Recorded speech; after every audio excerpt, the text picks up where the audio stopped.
आज के इस लेक्चर से हम शुरू करने वाले हैं ब्लॉकचेन। सबसे पहले तुम्हें यह समझने की जरूरत है कि सेंट्रलाइज नेटवर्क का मतलब क्या होता है, क्योंकि ये समझने के बाद ही तुम ब्लॉकचेन को और ज्यादा बेटर तरीके से समझ पाओगे। अगर मैं तुम्हें इन शॉर्ट कहूं तो सेंट्रलाइज नेटवर्क के अंदर बेसिकली एक सर्वर होता है और उस सर्वर के साथ अलग अलग नोड्स कनेक्टेड होते हैं। अभी नोड्स लैपटॉप्स हो सकते हैं, कंप्यूटर्स हो सकते हैं या मोबाइल हो सकता है, वगैरह वगैरह वगैरह, अलग अलग ऐसे डिवाइसेस हो सकते हैं। ठीक है, और इस ज़माने में या आजकल की दुनिया में 99% of the times centralise network ही यूज़ किया जाता है। फॉर एग्जाम्पल, क्या तुम्हें पता है ऑनलाइन फूड डिलीवरी एप्लीकेशंस कैसे काम करते हैं? लेट्स से फॉर एग्जाम्पल, अगर सपोज ये स्विगी है या यू कैन से स्विगी का सर्वर है, तो अगर सपोज ये स्विगी है तो इसके साथ एक तरफ अलग अलग रेस्टोरेंट्स कनेक्टेड होंगे, जैसे कि फॉर एग्जांपल डोमिनोज हो गया, मैकडी हो गया, केएफसी हो गया, वगैरह वगैरह वगैरह, और एक तरफ अलग अलग कस्टमर्स कनेक्टेड होंगे। हम तुम जैसे लोग जो जीने के लिए नहीं खाते बट खाने के लिए जीते हैं, राइट? तो अभी मान लेते हैं अनुष्का को स्विगी का इस्तेमाल करके डोमिनोज से 500 रुपये का बर्गर ऑर्डर करना है। ठीक है, तो अनुष्का क्या करेगी? अनुष्का एप्लीकेशन पे जाएगी, 500 रुपये पे करेगी और वो बर्गर डोमिनोज से ऑर्डर करेगी, और कुछ ही समय के बाद अनुष्का को वो बर्गर मिल जाएगा अपने घर पे और वो खा लेगी, राइट? अब यहाँ पे तुम्हें जो चीज़ समझने की ज़रूरत है वो ये है कि ये जो 500 रुपये अनुष्का ने स्विगी को पे किया है, वो 500 रुपये वैसे तो डोमिनोज को मिलने चाहिए क्योंकि डोमिनोज ने उसके लिए बर्गर बनाया है, राइट? बट वो जो 500 रुपये अनुष्का ने स्विगी को पे किए हैं, वो पूरे के पूरे 500 रुपये डोमिनोज को नहीं मिलते। उन 500 रुपये में से कुछ प्रतिशत हिस्सा यानी कि कुछ पैसे स्विगी अपने पास रखता है और जो बाकी के पैसे हैं वो डोमिनोज को मिलते हैं। ठीक है, अब वो ऐसा क्यों करता है? ऐसा वो इसीलिए करता है क्योंकि ये जो अनुष्का और डोमिनोज के बीच में जो ट्रांजैक्शन अभी हुई है, इस ट्रांजैक्शन को सक्सेसफुल कराने में स्विगी का सर्वर यूज हुआ है। ठीक है, या बेसिकली उस ट्रांजैक्शन को सक्सेसफुल कराने में स्विगी की कुछ सर्विसेज यूज हुए हैं और उन सर्विसेज का वो छोटा सा हिस्सा है सर्विस चार्ज। तो बेसिकली सर्विस चार्ज के नाम पे स्विगी वो जो छोटा सा हिस्सा है वो अपने पास रखता है और बाकी के पैसे डोमिनोज को दे देता है। तो बेसिकली इस चीज़ को कहा जाता है सेंट्रलाइज नेटवर्क। और ऐसा ज़रूरी नहीं है कि सेंट्रलाइज नेटवर्क सिर्फ ऐसे फूड डिलीवरी एप्लीकेशंस के अंदर ही यूज़ होता है। सेंट्रलाइज नेटवर्क बहुत सारी अलग अलग जगहों पे यूज़ होता है। जैसे कि फॉर एग्जांपल, अगर तुम मेरे नोट्स परचेस करने वाले हो या अगर तुमने मेरे नोट्स कभी परचेस किए होंगे तो तुम्हें ये पता होगा कि मेरे नोट्स एक वेबसाइट पे होता है। मान लेते हैं ये वो वेबसाइट है जहाँ पे मेरे नोट्स मैंने रखे हुए हैं। ये मैं हूँ एज अ सेलर जिसने यहाँ पे नोट्स प्लेस किए हुए हैं और अनुष्का मेरी स्टूडेंट है। अब अनुष्का को अगर वो नोट्स परचेस करना है तो वो क्या करेगी? डिस्क्रिप्शन में लिंक है, वो लिंक पे क्लिक करेगी और फिर वो वेबसाइट पे चले जाएगी। वेबसाइट पे जो भी नोट्स का प्राइस है वो प्राइस वो पे करेगी और पे करने के बाद मुझे मेरे पैसे मिल जाएंगे और अनुष्का को इंस्टेंटली उसके नोट्स मिल जाएंगे। Simple as that. बट यहाँ पे अगेन एक छोटा सा ट्विस्ट है और वो ट्विस्ट ये है कि अनुष्का जब वेबसाइट पे जाएगी तब मान लेते वो नोट्स अगर 350 रुपीज़ के हैं तो ये जो वेबसाइट है वो अनुष्का से 350 रुपीज़ नहीं लेगी, वो 10 या 15 रुपये ज़्यादा लेगी अनुष्का से। और अनुष्का उन पैसों को दे भी देगी क्योंकि 10-15 रुपये ज़्यादा बड़ा अमाउंट है ही नहीं, वो बस छोटा सा अमाउंट है। ठीक है, तो अगर लेट्स से 350 रुपीज़ के नोट्स है तो अनुष्का को लेट्स से 345 रुपीज़ पे करने पड़ेंगे। ओके, और फिर 345 रुपीज़ जब अनुष्का पे करेगी तब अनुष्का को नोट्स उसके मिल जाएंगे और मुझे 350 रुपीज़ ही मिलेंगे। और जो बचे हुए 15 से 20 रुपए है वो ऊपर के, वो 15 से 20 रुपए ये वेबसाइट अपने पास रख लेगा एज अ सर्विस चार्ज।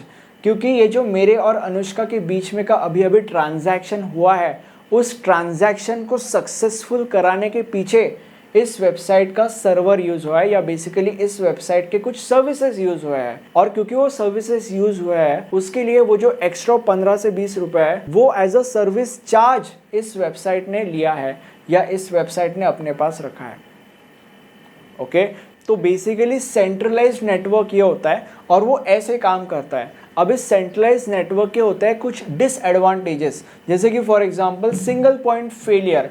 अब यहाँ पे एक ही सर्वर है, अगर सपोज इस सर्वर को कुछ बुरा हो गया तो बहुत बड़ा प्रॉब्लम हो जाएगा। जितने भी नोड्स कनेक्टेड थे वो सारे के सारे नोड्स डिस्कनेक्ट हो जाएंगे। दूसरा डिसएडवांटेजेस सर्विस चार्ज, जिसके बारे में हम अभी तक बात कर रहे थे।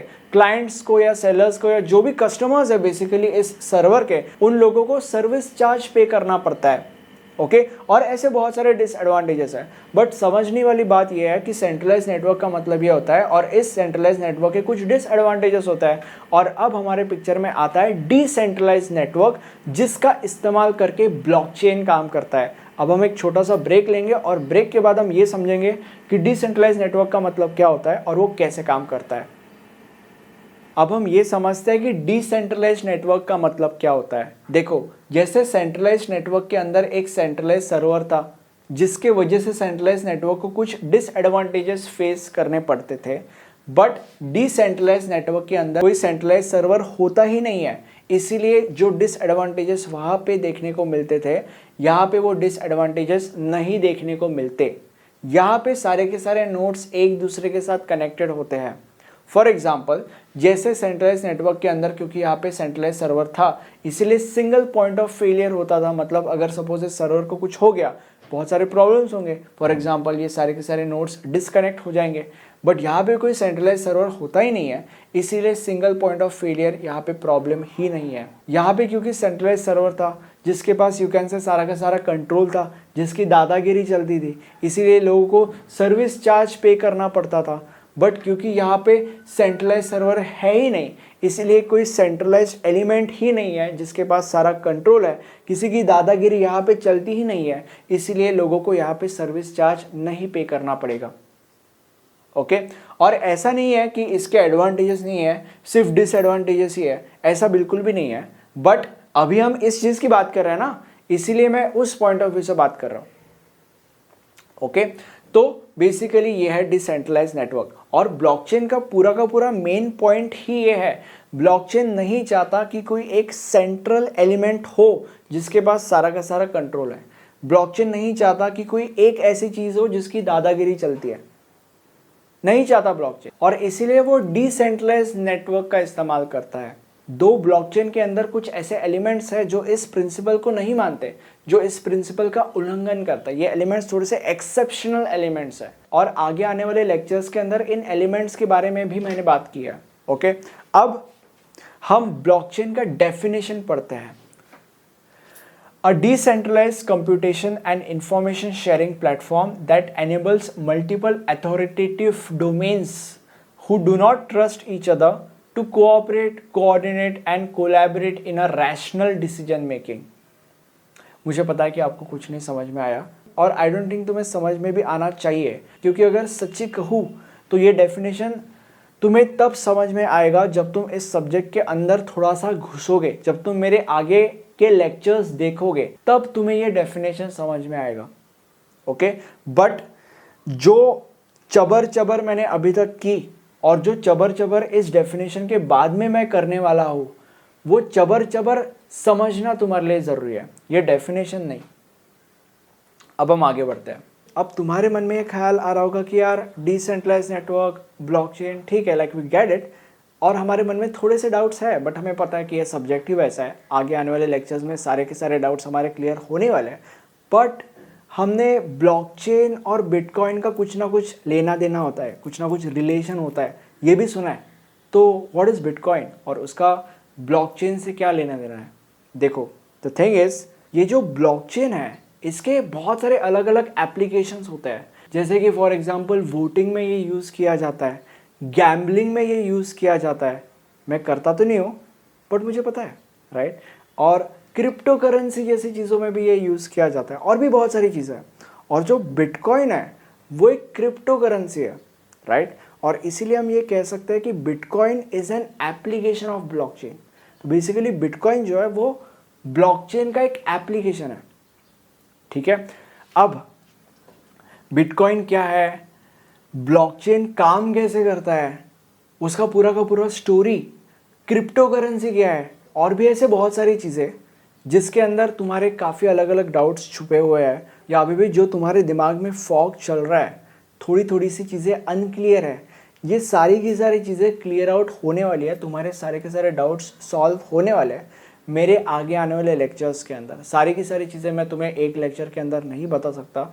जो इम्पोर्टेंट एलिमेंट्स होते हैं they want personalised dedicated lectures, ठीक है, क्योंकि वो कॉन्सेप्ट्स ही वैसे हैं, राइट। अगर तुम्हें ये वीडियो अच्छा लगा है, प्लीज़ इस वीडियो को एक लाइक करो। ये हमारा प्लेलिस्ट है, इस प्लेलिस्ट के अंदर आपको इस सब्जेक्ट के सारे लेक्चर्स मिल जाएंगे। Thank you so much.